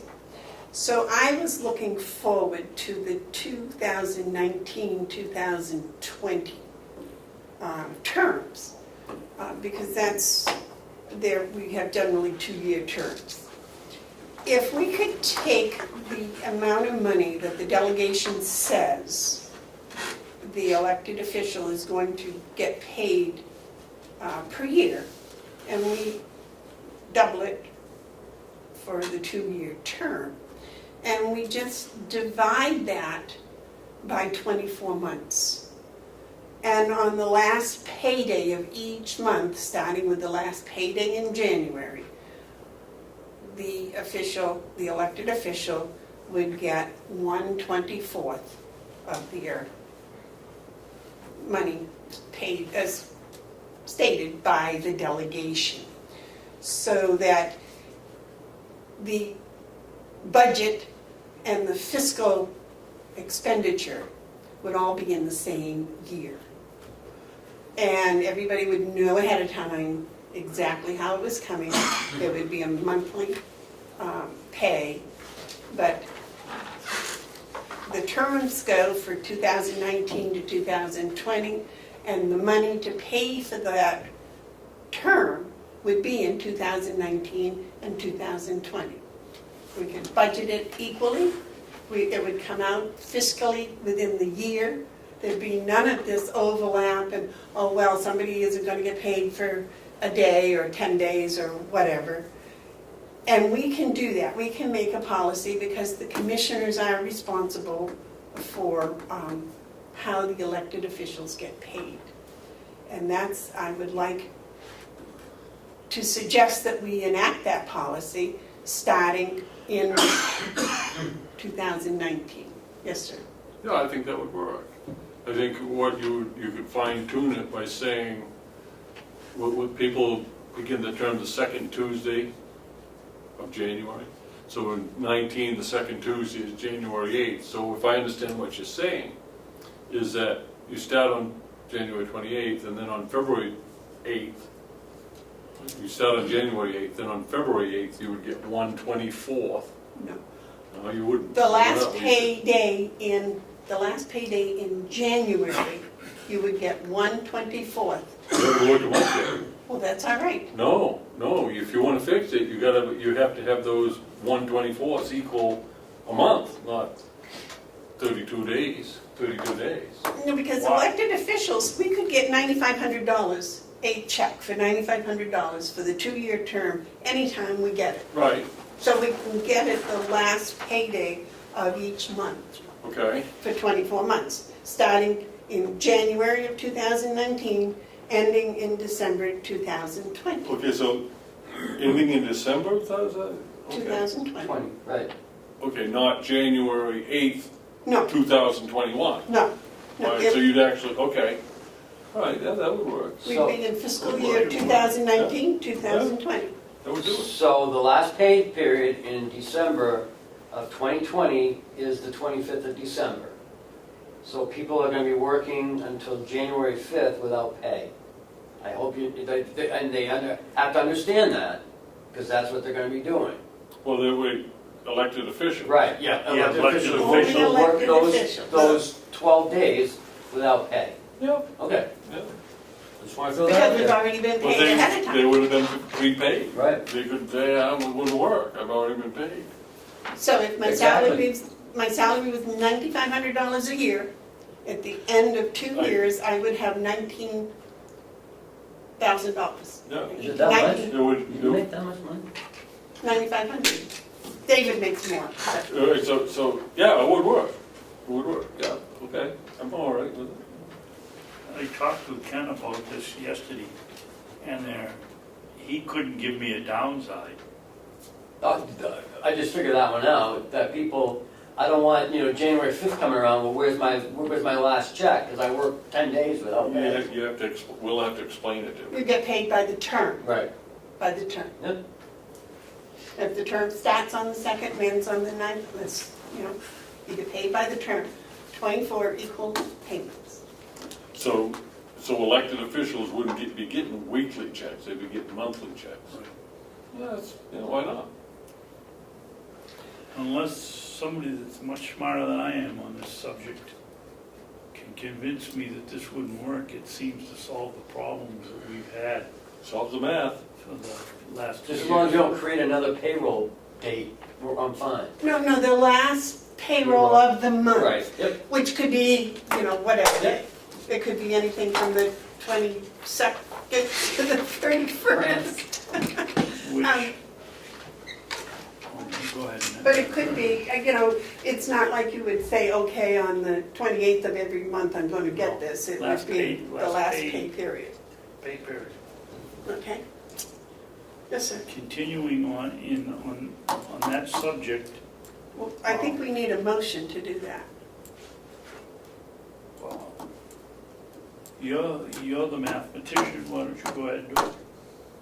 Okay, Why do we, okay, you want a motion to do it? yes. I'm not sure you need one, but I'll make one. Well, the law says that the commissioners Okay, make the, all right, so I'll make the motion, beginning in 2019, January 2019, for the purpose of elected officials, they will be paid at the conclusion of each month for 24 consecutive months. On the last pay. Last Last pay day. pay day of the month. second. You're gonna do- Okay, is there any discussion? Any Good more job. discussion? Good job. Okay, all those in favor, please say aye. Aye. Aye. Thank you, guys. I worked really hard on that. No, it Go ahead, shows. David. But it brings up now the subject of the county attorney's discussion of thinking whatever she thinks that we've shortchanged her. I would like to recommend that we go back to the payments that we were making to her before we discovered there was going to be a glitch when we got to the last payday. And that we go back to paying her what she was getting, which was, I think, $1,402, $2 or something like that. And that we pay her that amount of money till it runs out to hit her $72,932. Second. Okay. Well, just for discussion, you can talk me out of it if you're able. Okay, motion's been made and seconded. Any discussion? I said we do it I all. thought you were going to discuss it. I have some discussion, but you made the motion, so I was wondering if You you... were just being kind. Okay, you go ahead. Okay. She was being kind, she'd give you a pen back. It's... Guys, stop picking on me. Are you looking, oh, that's the sheet Well- you were looking for, okay. No, I didn't find what I'm looking for, but what I do know, because I've been working on this for a month now. If we looked at each of the elected officials, and we look at the date as of, well, today's Wednesday, as of this Friday, it will say on the thing, how much they've been paid. If we take that and subtract it, and find out how much would be owed for the rest of their term, for example, our terms end in January, for the rest of the term, and we divide it by the number of months left, which I think is 5, and on the last of each payday, the last payday of each month, we give them a fifth of what's left in their term, their monies. So they aren't going to get what they think they owe right away, but it gets spread over time. December, whatever the last payday in December is, would end up, their 2-year term amount would be correct. Is the 28th. So on this December 28th, if we gave them each a fifth of the balance due on the last payday of the month, they would all have all the money they're supposed to have for this term, December 28th. Except for me, because I'm the only one that's a 4-year person now. So the switch is to go from weekly to monthly, but the first check they get on August, whatever the last payday is, would be a fifth of that remaining balance. Oh, dear. David? So you convinced me on the other one, but you haven't sold me on this one. First of all, I think we ought to do the same thing with the elected officials as we just did with the county attorney, and return everybody to what they were getting before pay them until the money runs out to what their salary is. I like that But process. why would you go through all the mathematical gymnastics? Just do the same thing and let it go. Yeah. But then they won't get checks until the end of the year. You can't have your cake and eat it too. Either you're gonna go with a check book guy, payroll guy, or you're gonna complain about what you get, and you're gonna get what you were getting, and it's not our fault that there's an extra pay week in the calendar, and so you either take your choice of running out of money sometime in December and getting what the delegation said you were going to get, or doing the gymnastics that you came up with that I can't follow. Well, let me try it again, because, for example, if on my paycheck this month says I have $4,000 left, I've been paid 45, Well, your paycheck, first of all, won't tell you what you What you got got left. left? well, no, they tell me how much I've been paid, though. Yes. So then I take what I got last year and what I've been paid this year and subtract it from the 9,500 twice, which is 19,000. I'm lost. I am too. It's just too complicated. The simple, you got the right idea, Need the a black simple one. thing, just go. I do, and I looked at it and it's all covered up. But what it is, I tell you what I'll do. let's do it with simple numbers. The registry of deeds, okay. In 2-year period, she should get $100,000. If to date, she's been paid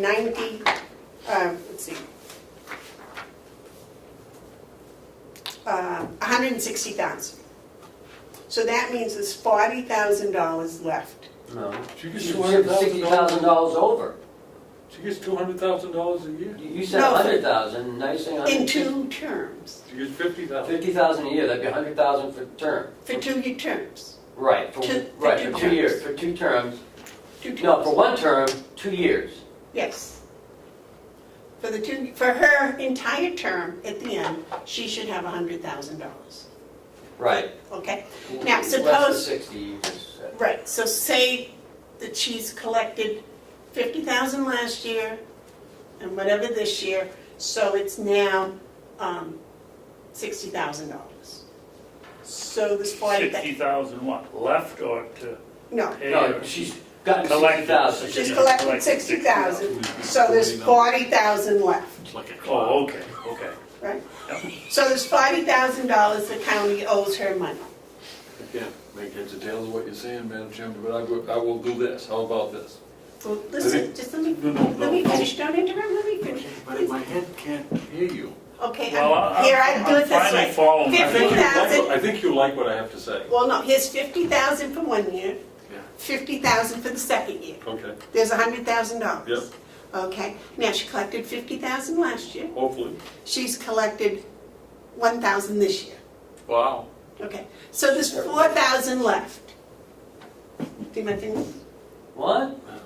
You gave her, you're gonna give 100, you gave her 50, you gave her another one.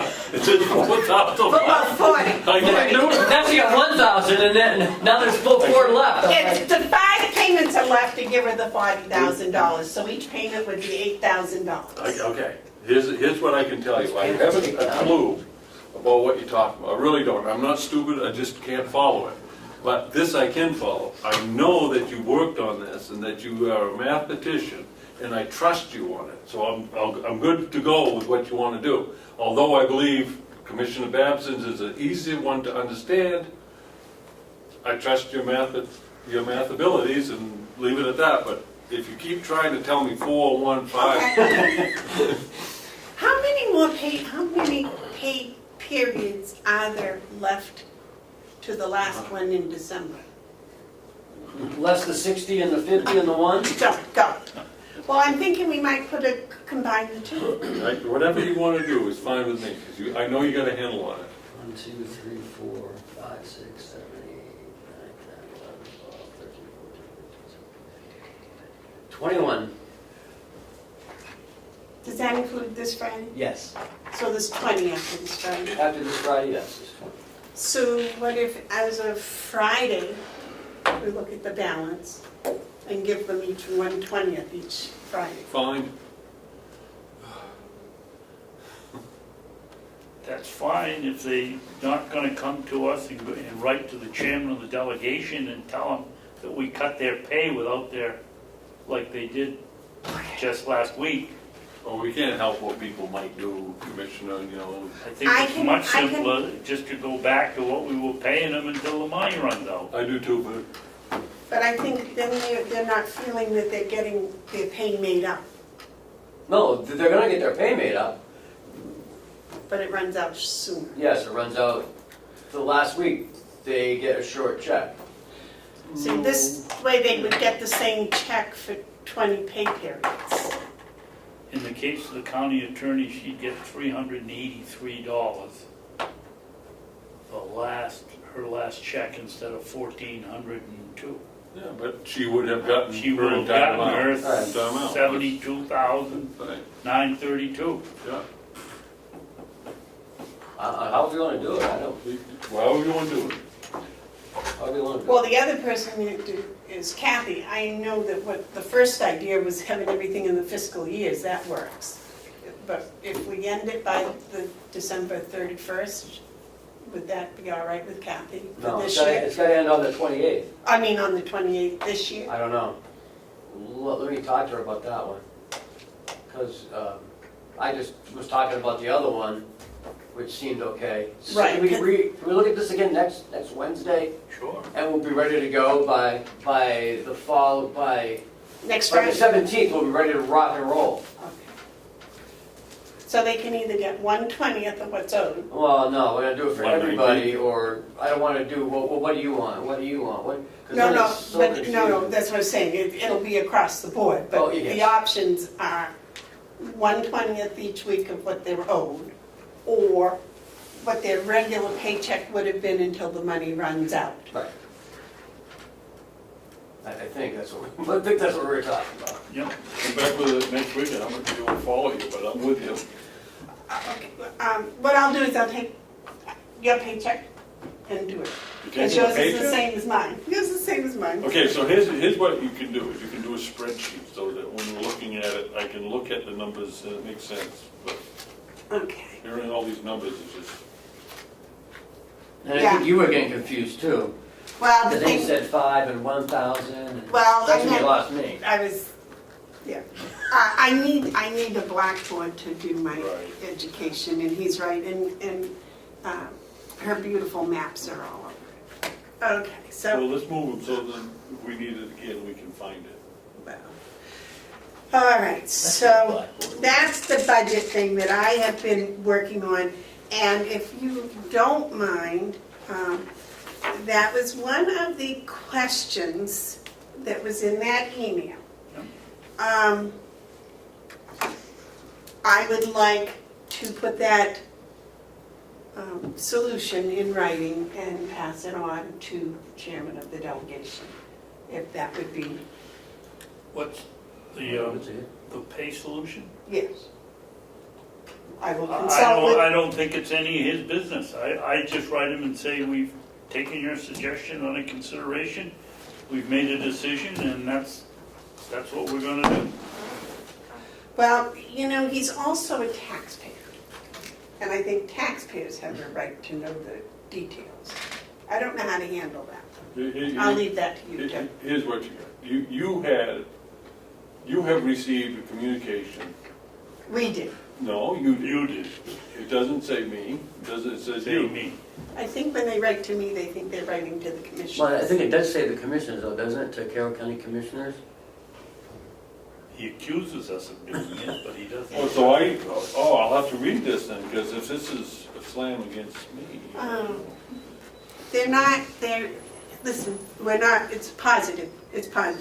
Okay, going on, the That other, letter is positive? what we're doing is positive. Oh, Okay, Try and it. that's all we're going to do is be positive. The next thing, update that I have, is Ken and I last Wednesday met with the county attorney, and we discussed the travel policy, the travel reimbursement policy. And we came to what I like to think is a very short solution. Okay, where the county attorney's office has a travel policy compatible with the Carroll County travel policy, where the county attorney has the sole responsibility to enforce it. And basically, and Ken, help me with this if I'm wrong, meetings, court, anything that where they with the county attorney or the deputy's attorneys have prior knowledge of, and that they leave and return from here at the complex, they're going to use the county vehicle. Is that right? Attempt to use it. She didn't say she does If not. it's available. Right, If it's and if it works in with the schedule of what they want to use it for. Well, that's Yes, Yep. That was the thing that I put in. And she, her office does continue to ask for it. So it's not like she's not asking for it. They are using it.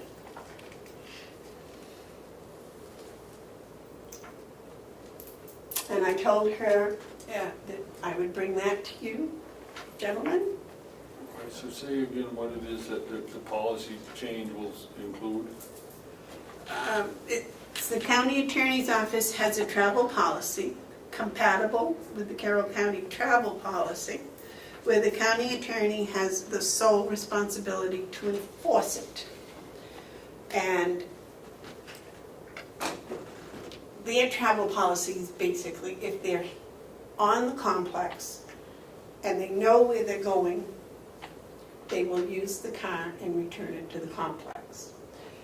If, on the other hand, like the other people in the county, if they're home and they're going is closer than it is to come all the way up here, then they go and they use their own car. Yes. All right, so the rationale of frugality and all that I get, but what I cannot support is any elected official saying to the commissioners that we will have sole responsibility when the law says we have responsibility. So I'm not giving that. I'm not giving sole responsibility up to any other person. You know, we're expected to safeguard the office of the commissioners for future generations, and that the RSA is very distinct. That we are the ones who are responsible, and we have responsibility. There could be joint responsibility, I suppose there is. Well, But sole responsibility? No. I think maybe I didn't write the words correctly Well, then, I'm just going on what you said. because it's her responsibility to enforce it, to make sure it's being followed, it's being done. Well, then it should It's say. gonna fall on her Her head. responsibility is to see that her staff adheres to the policy. But it should not say it's her sole responsibility, because there has to be that check and balance that constitutional law provides, that if for some reason it isn't being done right, the commissioners can remedy it. You can't give sole responsibility to anyone, department heads, whether elected or not. Okay, we're looking at this. I'm looking at it. I'm trying to find the right words, because what I mean is,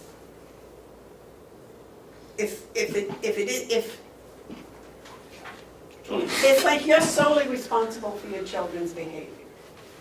If your children misbehave and they're underage, the penalty falls on you. You're solely responsible for your children. Oh, that's called accountability. That's not called, that's a different word. I'm accountable to him, and she's accountable to her staff. And Howie's accountable to the actions of his nurses, but that's not responsibility. And it may sound To like enforce the, okay. So a their different duty, phrase? their duty, it's our joint duty, every department heads and the commissioners together, to enforce all policy. It's never anyone's sole responsibility, unless it's the commissioners. That's why there's the office of the commissioners. Buck stops here. Yeah, Can we talk about this next week? Because I think it'll be more clear next week. okay. Bring in the language that's more clear. Yep. I think you're on the right track, but I don't know. I don't know how you guys feel about it, but I think we are supposed to jealously safeguard the function of this office. And giving up sole responsibility to any other person or group or body is contrary to that. Okay, so we can work on that phrase, or we can put more words in it. But anyway, so gentlemen, that was my update as to what that meeting involved. Did you have a comment on that? Yeah, but I agree with Mark. I don't think we should relinquish any responsibility to any department head. I've sat here and listened to her excuses why she can't make this thing work that don't hold any water. I mean, they just don't hold any water. We haven't, to my knowledge, we haven't interfered once with any investigation or trial that they've had. I'm sorry, but I pump my own gas. It isn't above me to pump my own gas. And she's quite frankly said in that letter that we were wasting the taxpayers' money to have her deputies fill their car with gas. What do they do at home? Buy a new car with a full tank till it runs out and get another one? I mean, we haven't had anything that makes any sense for her, I think. And we've been flexible. We haven't said, no, you haven't gone. All we've done is ask them to tell us where they went, ask if the car's available. The ones in her department that do it, thank them. I agree with Mark. We don't step back and say somebody else has a responsibility. He's gonna do what we're responsible for. Okay, well, think about that for the next week. We'll see what we can do to digest that.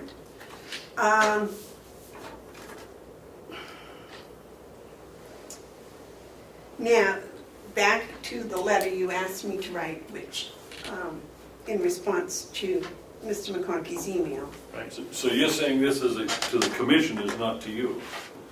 Well, that was my understanding. All right, I've read it again since in light of that, the goal was written to the commissioners. And you had asked, I had said that I would respond, and then you had said that if I did, to make sure that I let him know that it was my opinion, and if not, then to bring something today and we would discuss it. All right, well, So that's kind of what I did. can I tell you what I think about it now that I know or accept that it's written to us?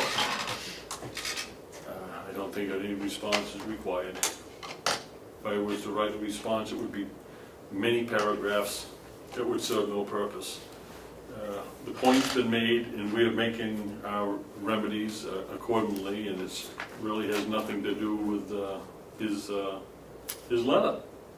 We're doing it anyway, so I have no desire to participate in any formal response to this letter, other than to say, we got your letter, and we're in receipt of your letter, thank you very much. That's as far as I would go. Well, I was hoping that we could say that we had made progress. You can. We. No, I don't want to answer his letter. You know, if you're asking me to answer his letter, I don't want to answer it, because my answer wouldn't serve any good purpose. We are addressing it, so I think the proper answer, the polite answer is, we're in receipt of your letter, thank you very much. So that he knows we get the letter. He probably knows it by now, but I'm not responding to this letter. Just like I don't respond to teletalk. I think we should respond to it in a very general way. Just, what was the first one that we said? That wasn't their business, that's our business, and we've moved forward and corrected it. Go along with it, that. He talks about the audit, he talks about car policy, he talks about, I don't have it in front of me, so I'm just, there was one other thing that he mentioned in there. The financial. The paying the employees. Which we've worked on. So I guess maybe Mark's answer is best. We've received your letter, thank you very much for your concern. We're working on the problems you've stated, and we will continue to work on it. Second. We received your letter and in working.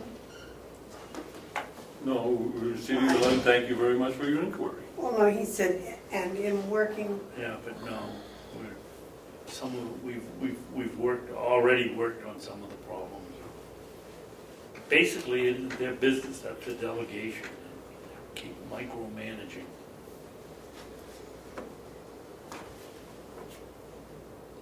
the other thing was the inadequacy of the current accounting system. I don't, we were receiving a letter, and we thank you for your inquiry, period. Or whatever other things David wanted to go, that's as far as I'll go, and after that, I'm not voting for it. I'm not gonna get into a discussion, do a performance audit in the letter. We're doing a good job, and if you can't see it, then you can't see it, that's the way it goes. Can we say addressing the issues? No.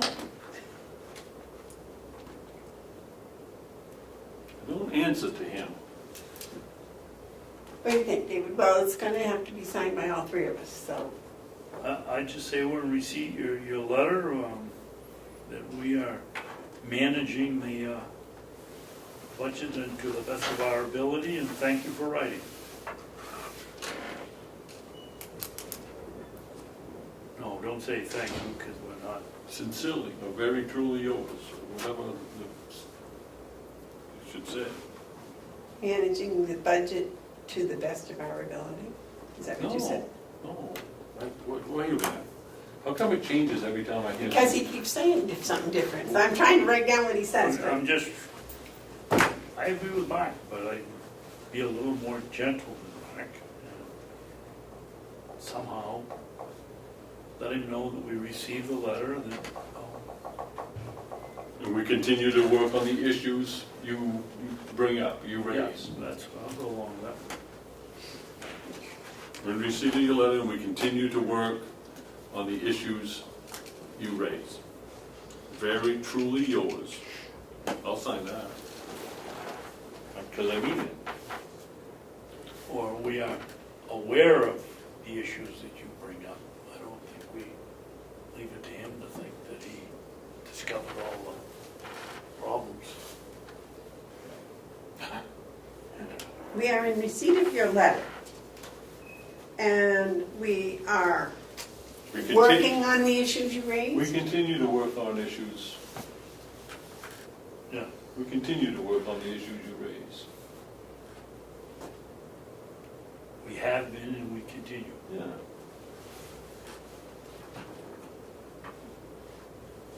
And that's fair enough. Cheryl, God bless you. I don't know how you do this. This is driving me insane.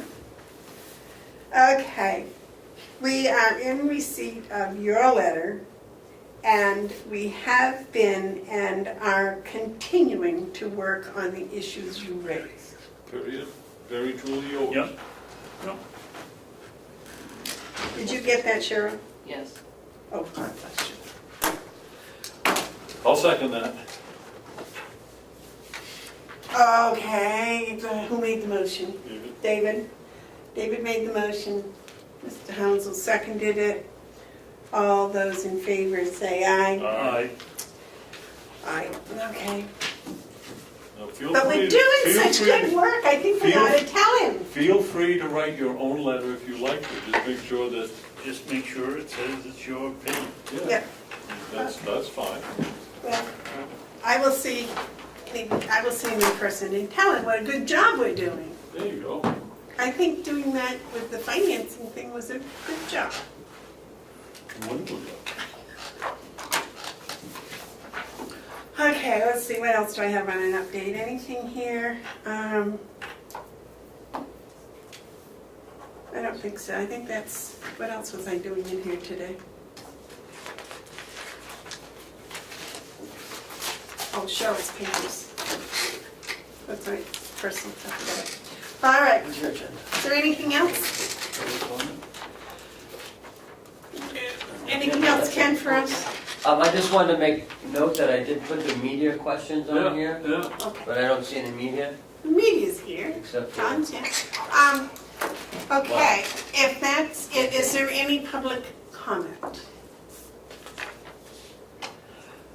Is there any media comment or questions? I'll need a motion to adjourn then. I would like to make a motion, we go into non-public under legal matter. Second. I don't know, do you want me to read the RSA? Yeah, you gotta read us into it. I didn't know that's not on the agenda. No, it isn't. Here's the sheet, Mark. Isn't legal a non-meeting? No, Right. only if the lawyer's present. I believe it's only. I'd like to make a motion, we go into non-public under RSA 91A:3, Roman numeral 2, lowercase e. Oh, yeah. Consideration of negotiation of pending claims or litigation which has been threatened in writing or filed with this public body or any subdivision thereafter, or against any member thereof because of his or her membership therein, until the claim or litigation has been fully adjudicated or otherwise settled. Does that include us? Did that include us? Yeah, Yeah, that's us. to the body. Okay. That needs to be seconded. Second. Roll call. Roll call. Commissioner Hounsell? Yes. Commissioner Babson? Yes. Commissioner Bevard? Yes. Is this the papers I was, Yes. okay. John, this is going to probably take some time, so if you want to close up and leave, we'll have a recess.